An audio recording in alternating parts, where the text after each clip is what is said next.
Ayan po mga bayan, ang atin pong i-update ngayon, itong package C pa rin, no?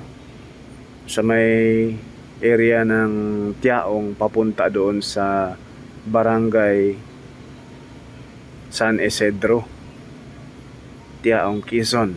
Boundary po ito ng San Pablo City, Laguna. Ayan po sa baba mga bayan, ilagay natin ng araw. Isang mapagpalang umaga po mga kabayan. Welcome sa ating panibagong update dito po sa Tiaong Interchange mga kabayan. Mula rito sa circle na yan sa baba natin, tayo ay tatakbo papunta doon sa Barangay Santissimo. Atin pong silipin, no? Diyan tayo bababa ngayon. Daanan natin yung mismong alignment ng SLEX. Try natin dumaan rito. Ayan. Yan na po yung circle. At itong mismong Maharlika Highway, yung kulay itim na kalsada na yan. Ayan. So ngayon pakanan tayo. Dito tayo sa pakanan mga kabayan. Ating baybayin kung ano na po ang progress doon sa papuntang Barangay San Isidro at papuntang Barangay Santissimo at Barangay Santa Maria. Dito pa rin sakop sa package C. Dahil dito ngayon sa circle mga bayan sa Tiaong Interchange ay doon sa mismong rotonda ay tapos na po malatagan ng concrete cement. So ngayon dito na po sila sa alignment mismo ng SLEX maglalatag ng concrete cement. So ayan, makikita natin yan sa baba mga kabayan. Ayan, may eksena tayo dyan mamaya na talagang masisimplang tayo dyan, no? Matumba yung motor natin dyan sa baba, yung concrete box culvert dyan. Mamaya makita ninyo mga kabayan sa ating actual video. Hindi na natin i-edit kung paano sumimplang si Purkay Studio. Ito naman po yung Barangay Santissimo area. Papakita natin maya yung mismong drone shot natin. So ngayon dito sa ating mapa ay masisilayan ninyo yung mismong alignment nitong SLEX sa portion ng package C na mauuna pa po ito, package C, package B doon sa mismong package A. Ay yung package D papuntang Tiaong to Candelaria ay pupuntahan rin natin yan balang araw mga kabayan. Ngayon po medyo maulan-ulan pa, ay delikado pa tayo sa baka baon pa yung gulong ating motor doon sa mga area na yun, no?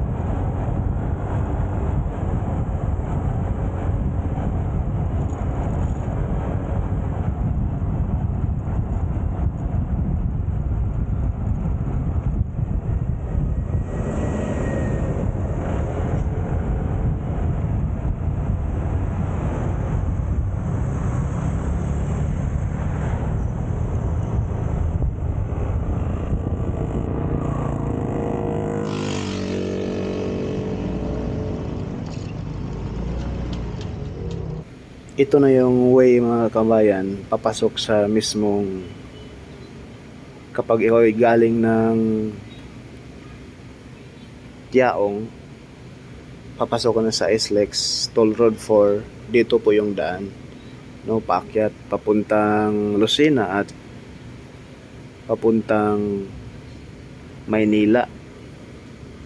Diyan sa taas mayroon nagsanga na daan, no, pakanan papuntang Lucena at pa yung mismong pakaliwa papuntang Maynila po.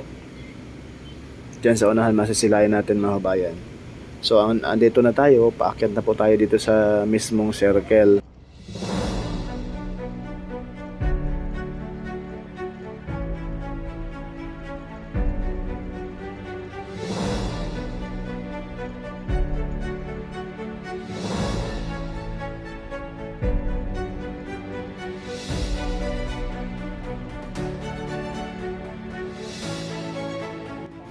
Dito po mga kabayan, yung pakanan, ayan po, nagsanga na daan. Pakanan, Palusina. Itong pakaliwa, yan na po itong papuntang Maynila. Kapag galing ka ng mismong Villa Escudero at bayan ng Chaong. Ito na po yung way papuntang Maynila po. Pakaliwa.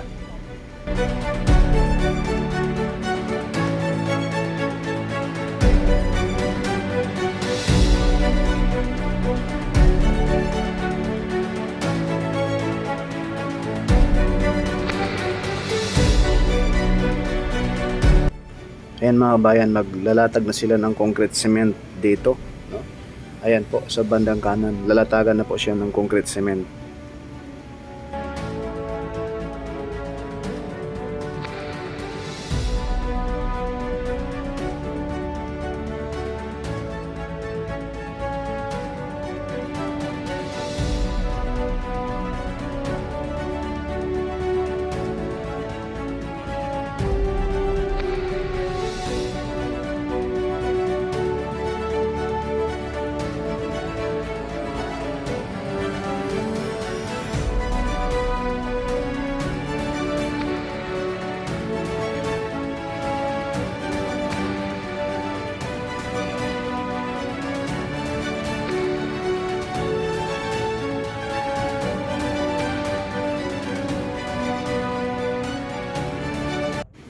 Ito na yung drone shot natin mga kabayan. Diyan sa unahan yung masisilayan natin. Yan po ang pupuntahan natin ngayon doon sa dulo. Papunta doon sa mismong Barangay Santissimo. Yung alignment na yan. Diyan sa baba tayo dadaan. No? Papunta doon sa dulo. Papuntang Barangay Santissimo, San Pablo City, Laguna. So ayang malawak na kalsada sa baba. Yan na po yung Maharlika Highway. Yung pakanan papuntang Maynila, itong pakaliwa papunta na po dito sa Tiaong proper, no? Ayan po, masisilayan natin mga kabayan sa baba. Kagahapon dyan po tayo, no? Itong gawing kanan, ipakita ko rin po sa inyo mga kabayan. Ayan, doon sa dulo mga kabayan, yung tapos na po malatagan ng concrete cement. Yan po yung rotunda, no? Diyan po iikot lahat ng mga sasakyan papasok at palabas rito sa South Luzon Expressway Toll Road 4, Tiaong Interchange. Ayan po, ipakita ko lang sa inyo mga bayan, pasadahan natin dahil kagahapon dyan na rin po tayo. Yan po ang ating in-update, ano? Napakaganda ng view rito mga bayan. So ngayon, ayan po, babalik po tayo rito sa baba. Masisilayan na po natin. Ito po yung nakita natin kanina sa ating drone shot, no? Para may shot tayo sa taas at may shot din tayo dito sa ground, no?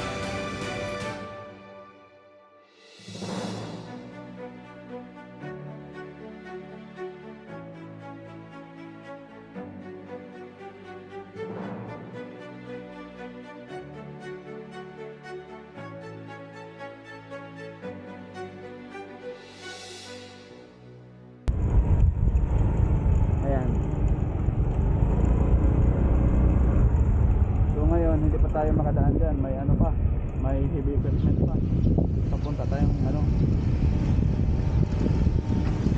dito lang muna tayo.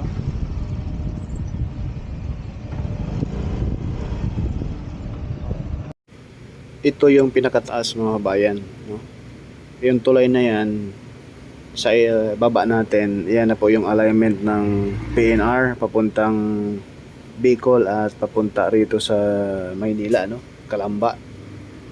Ay masisilayan po natin rito na itong tulay na ito ay may mga rebars pa rin, pero lilinisin na yan. Ay yan po ay tapos na. Salamat po.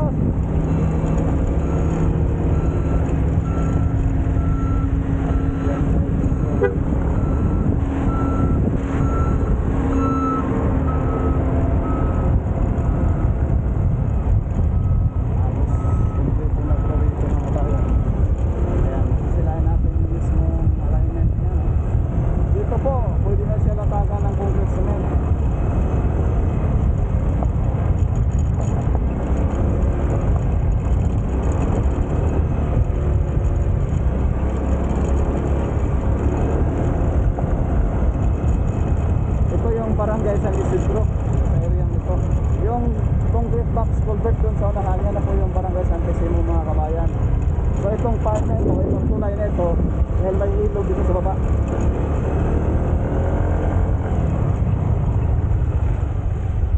Dito na muna tayo.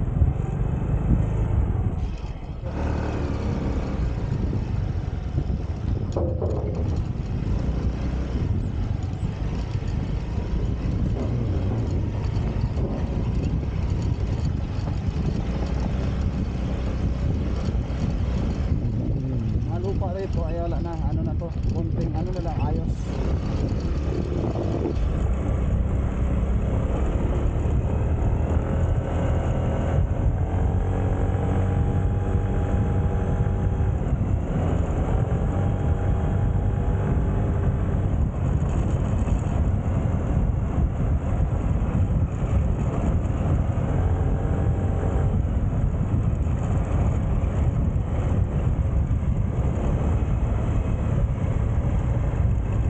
Barangay San Pesimo mga kabayan. Ito yung concrete box culvert na tinatambakan na rin po. Tinatambakan na rin po yung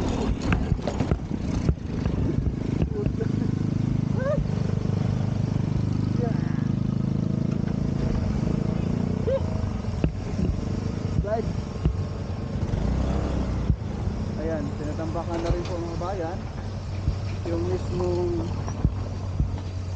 alignment. Simplang na naman mga kabayan dahil itong pababa ay medyo madulas. Nalimutan ko yung na gamit kong brake sa aking motor ay yung harap palusong yung kaya sumimplang. Buti na lang galos lang konti, no. Ayan. Yan na po yung mismong boundary ito ng Tiaong at San Pablo City, itong Barangay San Isidro, yung concrete box culvert. Hanggang dito lang muna mga kabayan yung ating latest update sa East Store Road 4. Hanggang dito lang muna mga kabayan, abang-abangan po niyo yung next upload natin sa karugtong nitong vlog natin. Maraming salamat at huwag po tayong mag-skip sa ads at mag-like, share, subscribe